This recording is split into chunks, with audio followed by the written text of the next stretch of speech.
สวัสดีค่ะ คลิปนี้จะสอนขั้นตอนการใช้โปรแกรม Modex TD ในขั้นตอนการเตรียม Mesh ในสเต็ปที่ 3-5 นะคะ มาเริ่มที่สเต็ปที่ 3 ซึ่งเป็นการสร้างระบบ Cooling ทั้งหมดค่ะ ระบบ Cooling จะประกอบไปด้วย Modbase หรือตัวแม่พิมพ์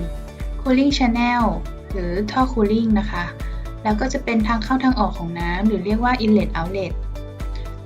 จากนั้นเราก็จะมาทำการเช็คดูว่าการออกแบบระบบ Cooling ทั้งหมดสามารถใช้ได้หรือไม่ค่ะ ซึ่งวันนี้เราก็จะทำการ Import CAD ไฟล์ของ Cooling เข้ามาเช่นเดียวกัน วิธีการก็คือกดคำว่า Import ตรงนี้นะคะ แล้วก็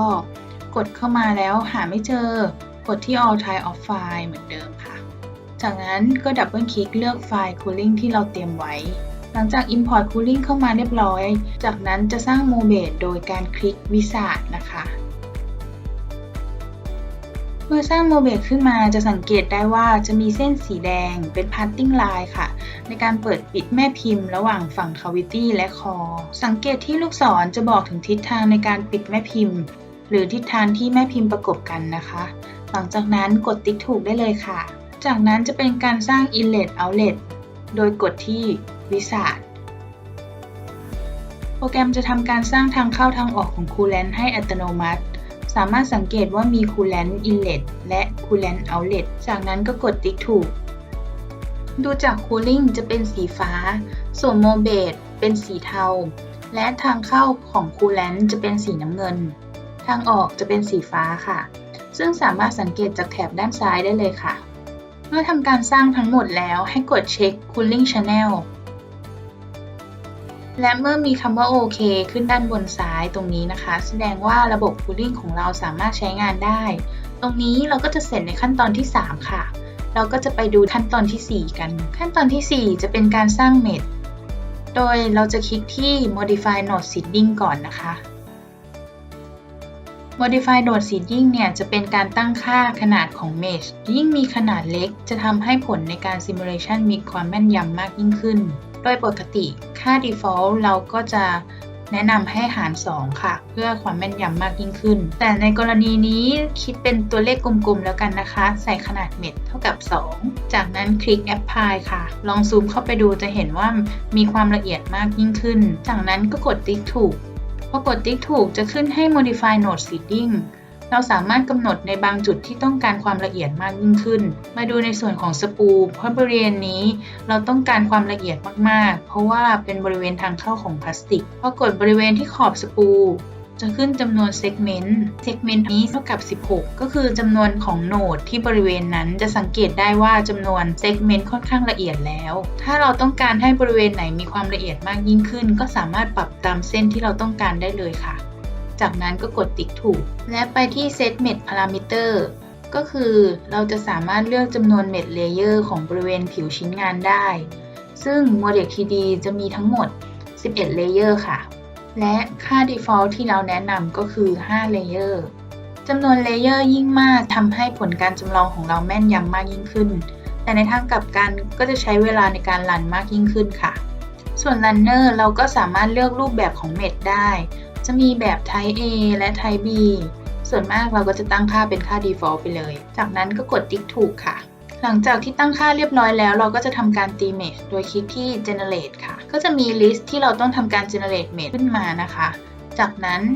กด Generate อีกครั้งระยะเวลาในการตี Mesh จะขึ้นอยู่กับขนาดของ Mesh ที่เรากำหนดและขนาดชิ้นงานหรือ Spec Computer ของเราด้วยจะสังเกตได้ว่ามีสัญลักษณ์เครื่องหมายถูกนะคะนั่นหมายความว่าสิ่งนั้นได้ทำการสร้างเม็ดเรียบร้อยแล้ว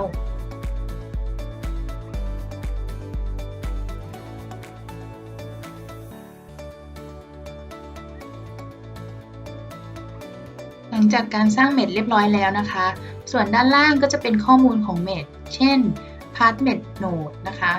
จะบอกจำนวนโหนดหรือจุดที่เชื่อมต่อของเม็ดตรงบริเวณนี้ค่ะถ้าเป็นเม็ด Element ก็จะเป็นจำนวนเม็ดทั้งหมดของชิ้นงานชิ้นนี้และก็จะมีข้อมูลปริมาตรของ Path และ Runner ค่ะซึ่งเราสามารถตัดดูเม็ดด้านในได้แต่ต้องทำการเปิดแท็บเครื่องมือขึ้นมาก่อนนะคะโดยไปที่ View และ Toolbar และเลือก Selection Option ค่ะก็จะมีแถบเครื่องมือขึ้นมาอยู่ด้านล่างจากนั้นเลือก Chiselและเราสามารถปรับวิวนะคะให้เป็นด้านท็อปแล้วลากผ่าครึ่ง แล้วเปลี่ยนวิวกลับมาที่ Perspective จากนั้นลองซูมเข้าไปดูเม็ดด้านในค่ะ อันนี้เป็นเม็ดรูปแบบ BLM จะมีเม็ดแบบ Prism และ Tetra และจะมีจำนวนเลเยอร์ 5 เลเยอร์ตามที่เราตั้งค่าไว้ ในส่วนของตัว Cooling ก็จะเป็นแบบเดียวกันนะคะ ส่วน Runner เราก็ตัดออกดูก็จะเห็นรูปแบบเม็ดที่เหมือนกัน ถ้าต้องการปิดเราก็สามารถคลิก Chisel อีกครั้งก็จะกลับมาเหมือนเดิมค่ะ ตอนนี้เราก็ทำการตีเม็ดเสร็จเรียบร้อยแล้ว เราก็จะทำการ Export ไฟล์เพื่อนำไปใช้ใน Modec 3D Project เพื่อการ Simulation ค่ะ ก็จะไปที่ขั้นตอนที่ 5 เป็นการ Export Mesh Model นะคะ โดยคลิกที่ Save Mesh File ค่ะ จากนั้นก็ทำการตั้งชื่อไฟล์ โดยไฟล์ที่จะเซฟค่ะจะเป็นไฟล์ MFE ค่ะ ซึ่งเป็นไฟล์ที่รองรับการ Simulation ของ Modec 3D แล้วก็กด Save ค่ะ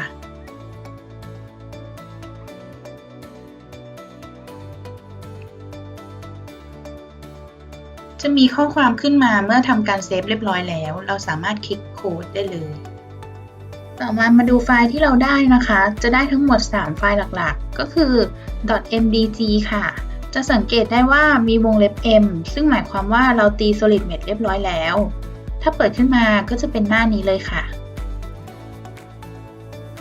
ถัดมาจะเป็นล็อกไฟล์เป็นข้อมูลของ mesh ที่เราทำการ generate ไว้ค่ะ จะบอกจำนวน coolant entrance coolant exit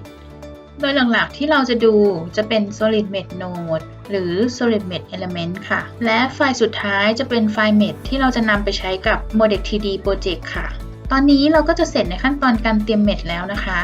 ส่วนคลิปหน้าก็จะเป็นในขั้นตอนการตั้งค่า condition ต่างๆค่ะ We are Moldex 3D 2020, Beyond Simulation.